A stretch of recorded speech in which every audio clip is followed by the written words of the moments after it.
కథ చెప్తా విను. భలే భలే చెప్పు చెప్పు వింటాను.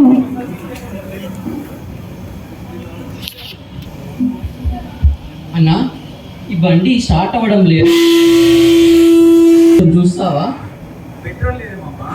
పెట్రోల్ ఉందన్నా? అన్న పెట్రోల్ లేదేమన్నా. పెట్రోల్ ఉందన్నా అన్న? పెట్రోల్ ఉందా? సరే, ఒక గంట అవుతుందన్నా.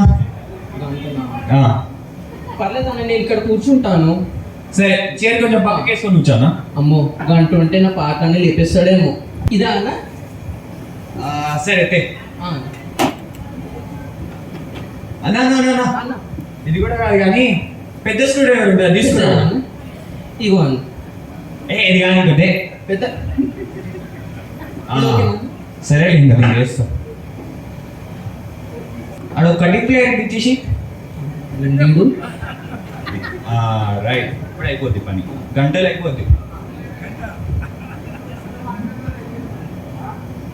అన్నా అన్న టీ కొంచెం తలనొప్పిగా ఉంది, కొంచెం అక్కడ టీ కొట్టిందన్నా, వెళ్ళి ఒక ఛాయ్ వేస్తావా? అన్నా అలాగే బిస్కెట్లు కూడా తీసుకురా. ఇంకో గంట ఉంటే షాప్ అంతా ఉడిపిస్తాడేమో, ఏదో ఒకటి చెప్పి వెళ్ళిపోవాలి. అన్న ఒక ముఖ్యమైన పని వచ్చింది, నేను చేసుకొని వస్తా గంట తర్వాత. అరే చాయ్ చేసుకోవాలి చాయ్ పని అన్న, ఇప్పుడే వచ్చేస్తాను. సరే వచ్చేస్తాను. సరే సరే అన్న. లేకపోతే నాతోటి వేసేవాళ్ళ అట్లా ఉంటుంది మనతోటి. నేను పాకిస్తాన్ నుంచి వచ్చాను. నేను ఒక మోటార్ సైకిల్ మెకానిక్ నాన్న. మోటార్ సైకిల్స్ అయితే చాలా బాగా రిపేర్ చేస్తానన్నా. అదే మీ షాప్లో ఏమైనా పని జరుగుతుందేమో అని అడుగుతున్నా. నా షాప్లో నీ పని ఇస్తే నాకు పని ఉండదు ఇక్కడ. మెకానిక్ పని బాగా చేస్తా అంటున్నావు కదా, నువ్వేం షాప్ పెట్టుకోవచ్చు కదా. పెట్టుకోవచ్చు, కానీ మరి దానికి చాలా డబ్బు ఖర్చు అవుతుంది కదన్నా. ఇప్పుడు సుమారు ఎంత అవుతుంది? ఇట్లాంటి ఒక చిన్న షాప్ అంటే ఒక 5,000 వరకు అవుతుంది తమ్ముడు. 5,000? తక్కువ తప్ప 5,000. అమ్మా, అంత డబ్బు ఇప్పుడు నాకెవరిస్తారు? సరేనన్నా, ఇంకెవరైనా అడిగి చూస్తాను. ఎవరినన్నా డబ్బులు అడిగి నువ్వే షాప్ పెట్టుకో. సరేనన్నా, వెళ్తాను. ఇస్తారు నాకు. అరే ఇదేంటి ఇక్కడ మెహర్ బాబా ఫోటో ఉంది. వీళ్ళు బహుశా మెహర్ బాబా ప్రేమికులు అయి ఉంటారు. సరే, సాయం చేస్తారేమో అడిగి చూద్దాం. ఎవరైనా ఉన్నారా? ఎవరండి మీరు? పాప, ఇంట్లో నాన్నగారు లేరా? మా నాన్నగారు ఇప్పుడు ఎందుకు ఉంటారండి? మా నాన్నగారు ఆఫీస్కి వెళ్ళారు. ఓహో, అమ్మగారు కూడా ఆఫీస్కి వెళ్ళారా? మా అమ్మగారు ఆఫీస్కి ఎందుకు వెళ్తారండి? మా అమ్మగారు ఇంట్లో ఉన్నారు. మీరు ఎవరండి? మీకేం కావాలి? నమస్తే అండి, నేను బయట మెహర్ బాబా ఫోటో చూశాను. మీరు మెహర్ బాబా ప్రేమికులా అండి? మేము మెహర్ బాబా ప్రేమికులు. మీరు మెహర్ బాబా ప్రేమికులేనా? అవునండి, నేను కూడా మెహర్ బాబా ప్రేమికునే. నాకు కొంచెం సాయం కావాల్సి వచ్చింది. ఇంట్లో సార్ లేరా? అయ్యో, నాకేం తెలియదండి. ఆయన వస్తారు, ఆయన అడగండి. అదిగో ఆయన వచ్చేసారు. ఎవరండి మీరు? ఏం కావాలి మీకు? నమస్తే అండి, నేను పాకిస్తాన్ నుంచి వచ్చాను. నేను ఒక మోటార్ సైకిల్ మెకానిక్ని. మోటార్ సైకిల్స్ అయితే చాలా బాగా రిపేర్ చేస్తానండి. ఇది చుట్టుపక్కల ఏదో జాబ్ దొరుకుతుందేమో అని చూస్తున్నా. మీరే మోటార్ సైకిల్ రిపేర్ చేస్తానంటే సొంతంగా ఒక షాప్ పెట్టుకోవచ్చు కదండి. పెట్టుకోవచ్చు, కానీ మరి దానికి చాలా డబ్బు ఖర్చు అవుతుందంట. 5,000 రూపాయలంట. అంత డబ్బు ఇప్పుడు నాకెవరిస్తారు? సర్లే, నాకు ఒక ఆయన తెలుసు. ఆయన కూడా మెహర్ బాబా ప్రేమికుడే. ఒకసారి వెళ్ళి ట్రై చేయండి. ఇంకో అడ్రస్ ఇస్తా. అడిగినప్పుడు శర్మాజీ గారు పంపించారని చెప్పండి. సరేనండి.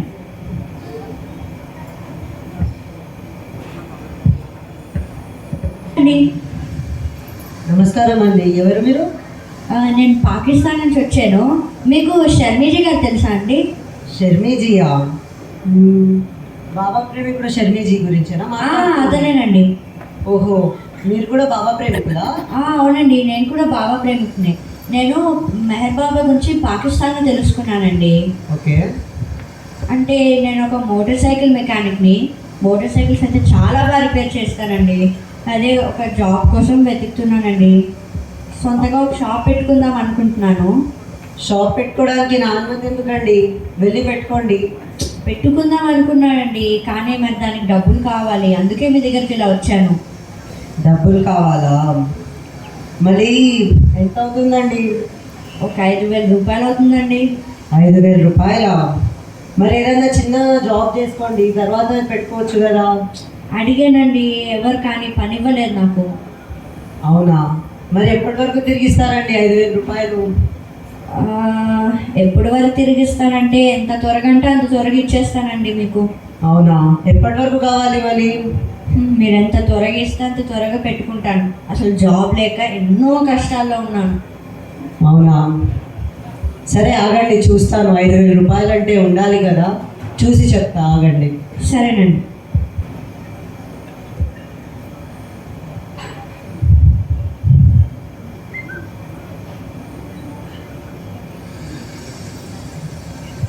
ఇష్టవంతులండి, నా దగ్గర కరెక్ట్గా 5,000 రూపాయలు ఉన్నాయి. ఇదిగోండి, తీసుకోండి. చాలా థ్యాంక్స్ అండి. మరి సంతకం ఏమైనా పెట్టమంటారా? సంతకమా? సంతకమే వద్దులేండి, బాబా ప్రేమికులు అంటున్నారు. సంతకం ఎందుకు చెప్పండి, ఏమొద్దు. పోనీ ఇంట్రెస్ట్ ఎంత కట్టమంటారు? ఇంట్రెస్టా? అయ్యో, బాబా ప్రేమికుల దగ్గర ఇంట్రెస్ట్ అలాంటివి ఏది తీసుకోలేండి నేను. మీరు జల్దీ మంచిగా షాప్ పెట్టుకొని నాకు జల్దీ నా పైసలు ఇచ్చేసేయండి చాలు. ఇంట్రెస్ట్ అవే వద్దులేండి. సరేనండి, చాలా థ్యాంక్స్ అండి. మీ మేలు ఈ జన్మలో ఎప్పటికీ మర్చిపోలేను. ఏం పర్లేదులేండి, మీకు అంతా మంచి జరగాలని కోరుకుంటున్నాను. సరేనండి, వెళ్తానే. అలా ఆ రెఫ్యూజీ అండి, బాగున్నారా? నమస్కారం అండి. మీరు? బాగున్నాను, మీరు ఎలా ఉన్నారు? బ్రహ్మాండంగా ఉన్నానండి. మీరు ఇచ్చిన డబ్బులతో నేను షాప్ పెట్టుకోవడమే కాదు, అసలు బ్రహ్మాండంగా నడుస్తుంది తెలుసా. రోజు రోజుకి కస్టమర్స్ కూడా పెరుగుతున్నారు. అంతా మీ దయవల్లనండి. మీ మేలు ఎప్పటికీ మర్చిపోలేనండి. అలాగా? మరి నా డబ్బులు నాకు ఎప్పుడు తిరిగిస్తారు? డబ్బులా? ఏం డబ్బులండి? మనీ తీసుకున్నారు, షాప్ పెట్టుకున్నారు, అంతా బాగానే ఉంది. నా డబ్బులతో పెట్టుకొని నా డబ్బులు ఇవ్వకపోతే ఎలా? అదేంటండి, జోక్ చేస్తున్నారా? మీ డబ్బులు ఎప్పుడూ తిరిగి ఇచ్చేసారు కదా. జోక్ ఎవరు చేస్తున్నారండి? ఎప్పుడు ఇచ్చినారు, ఎవరికి ఇచ్చినారు? అప్పుడే మర్చిపోయారా అండి? జనవరి 1వ తారీఖునే మీ అప్పు మొత్తం తీర్చేసా కదా. మీరు ఎవరికి ఇచ్చి ఎవరు అనుకుంటున్నారో 10 రోజుల్లో నా డబ్బులు నాకు ఇవ్వండి, లేకపోతే మర్యాద దక్కదు. అరే అండి, అలా వెళ్ళిపోతారు ఏంటండి? ఆగండి, ఇలా మాట్లాడతారు. నేను డబ్బులు ఎప్పుడూ తిరిగి ఇచ్చేసా కదా. అబ్బా, మళ్ళీ ఇతనేమో ఇలా అంటున్నారు. అసలు ఏం చేయాలో తెలియట్లేదు. పెద్ద సమస్య వచ్చి పడింది. శర్మాజీ గారు వస్తున్నారు. వెంటనే ఈ విషయం శర్మాజీ గారికి చెప్పాలి. నమస్తే అండి. మీరా? బాగున్నారా అండి? ఏం బాగుంటామండి, పెద్ద సమస్య వచ్చి పడింది. ఏమైందండి? మీ బిజినెస్ బాగానే నడుస్తుంది కదా. బిజినెస్ బాగానే నడుస్తుంది, కానీ మీరు ఒక అడ్రస్ ఇచ్చారు కదండి, అతని దగ్గరికి వెళ్ళానండి. అతను నాకు డబ్బులు ఇవ్వడం జరిగింది. మళ్ళీ నేను అతనికి డబ్బు మొత్తం అతను ఇచ్చిన అప్పు పూర్తిగా ఇచ్చేయడం కూడా జరిగిందండి. కానీ అతనేమో ఇప్పుడు ఏమంటున్నారంటే నేను డబ్బులు తిరిగి ఇవ్వలేదని అంటున్నారండి. అసలు ఏం చేయాలో తెలియట్లేదండి. మీరు నిజంగా అప్పు తీర్చేశారా అండి? అవునండి, జనవరి 1వ తారీఖున అప్పు మొత్తం తీర్చేసా. మీరే ఏదో ఒకటి చెయ్యాలండి. ఏమో అండి, ఈ విషయంలో నేను ఏమీ సహాయం చేయలేను, సారీ. అలా అంటారు ఏంటండి? మీకు కిషన్ సింగ్ తెలుసు కదా, ఆయన వెళ్ళి కలవండి, ఆయన మీకు తప్పకుండా సహాయం చేస్తారు. సరేనండి, ఇప్పుడే వెళ్ళి కలుస్తాను. చాలా థ్యాంక్స్ అండి. మనల్ని ఎప్పుడు పిలుస్తారో ఏంటో. ఏమో మరి.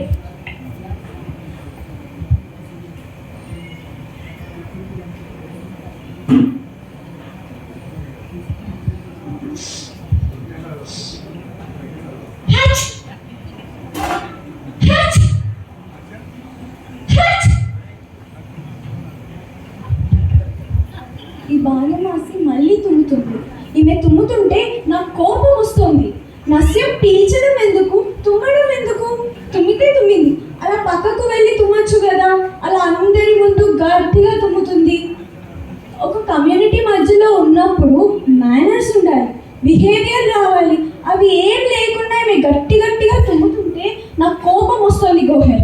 నేను ఎప్పుడు అప్పుడు ఆ నస్యం డబ్బా తీసుకుని బయటకి విసిరేస్తాను అసలు. అవును, కరెక్ట్గా చెప్పావు నూరీనా.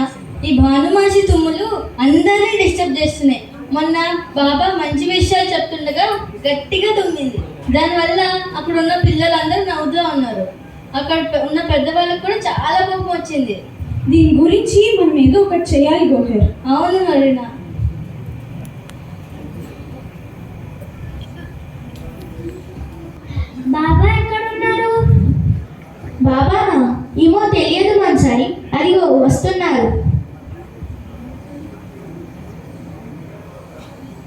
ఏమైంది మాన్సారి?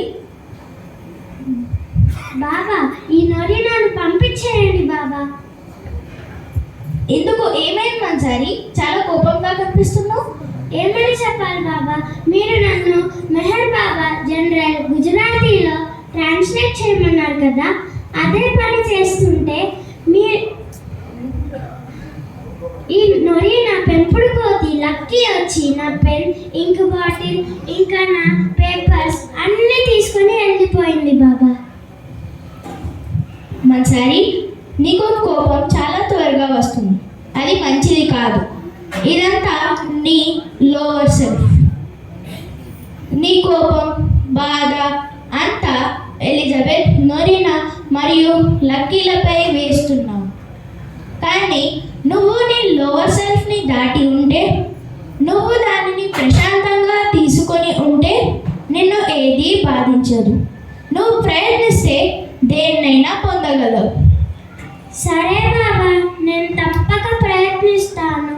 I'm very sorry.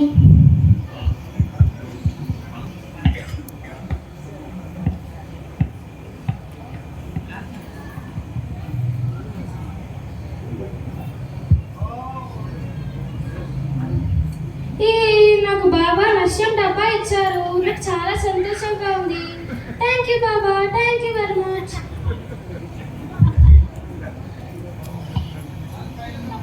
ఏంటి ఈరోజు ఎంత ఆనందంగా ఉంది? ఏమై ఉంటుందబ్బా?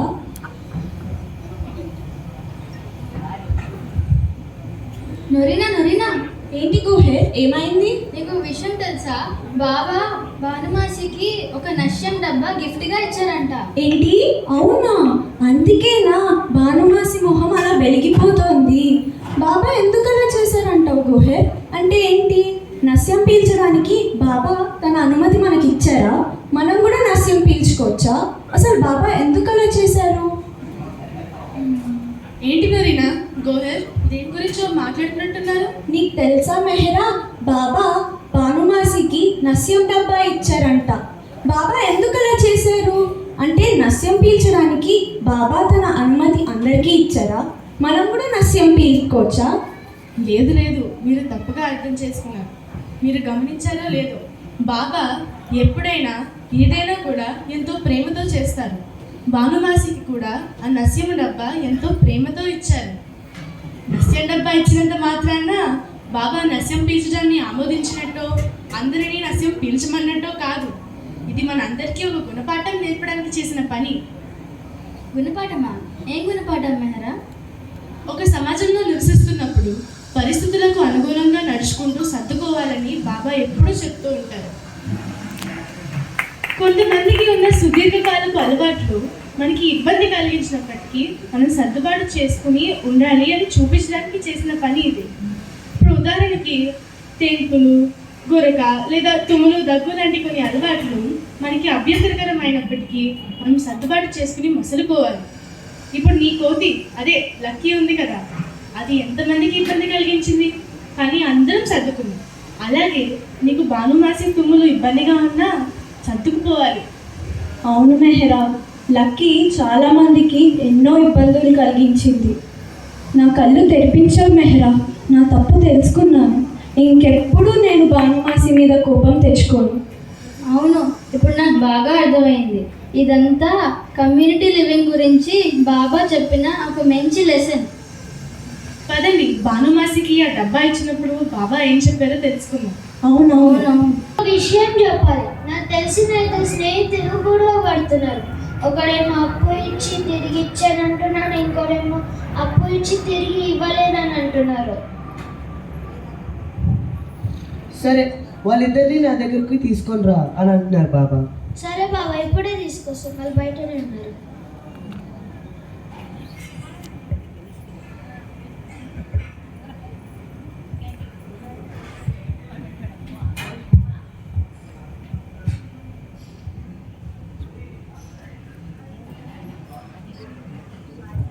ఏమయ్యా, నువ్వు నిజంగా దానికి అప్పిచ్చావా?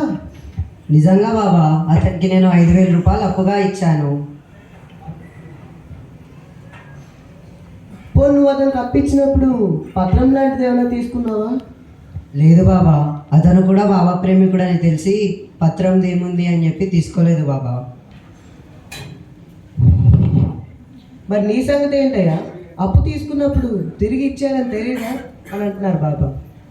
నేను అప్పు పూర్తిగా తీర్చేసా బాబా అతన్ని. జనవరి 1వ తారీఖునే డబ్బులు మొత్తం తిరిగి ఇచ్చేసా.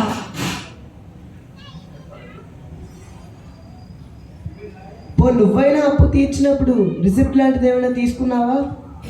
లేదు బాబా, అలాంటిది ఏం తీసుకోలేదు. పోనీ నువ్వు అతను అప్పుని ఎక్కడ తీర్చావు అని అడుగుతున్నారు బాబా. ఒక పొలంలో తీర్చేసా బాబా. నువ్వు అప్పు తీర్చినప్పుడు ఆ పొలంలో ఎవరైనా నేను చూసారా? లేరు బాబా, నేను ఆయన మాత్రమే ఆ రోజు అక్కడ ఉన్నాం.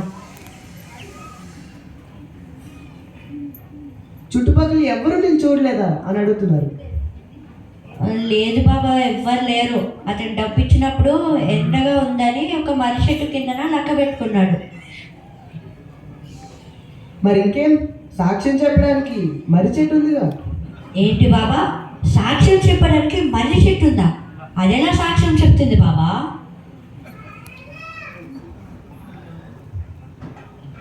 ఎందుకు సాక్ష్యం చెప్పదు? ఆ దానిలో కూడా నేను ఉన్నాను కదా అని అంటున్నారు బాబా. అవును బాబా, నిజమే. బాబా అంతటా అన్నిట్లో ఉన్నారు.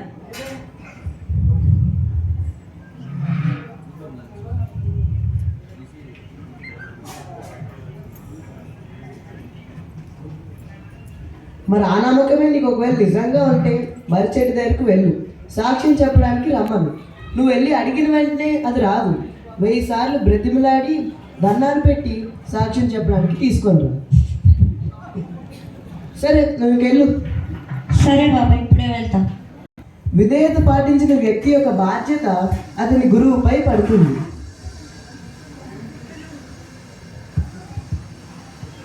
అందుకే నువ్వు గురువు లే అంటే లేవాలి, రా అంటే తప్పక రావాలి.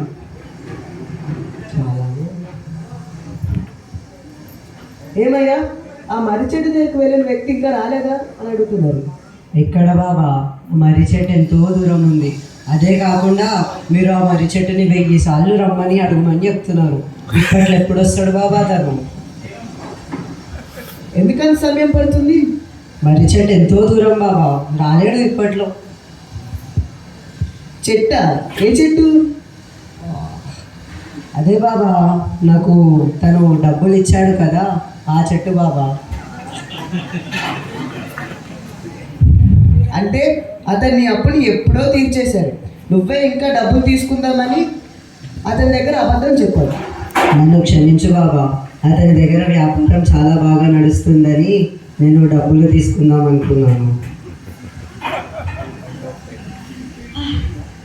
బాబా, మీరు చెప్పినట్టుగా మర్రి చెట్టు దగ్గరికి వెళ్ళారు బాబా. ఎంత బ్రతిమలైనా రాలేదు బాబా. అసలు అక్కడి నుంచి కదలని కూడా కదలేదు బాబా. ఇప్పుడు నేనేం చేయాలి?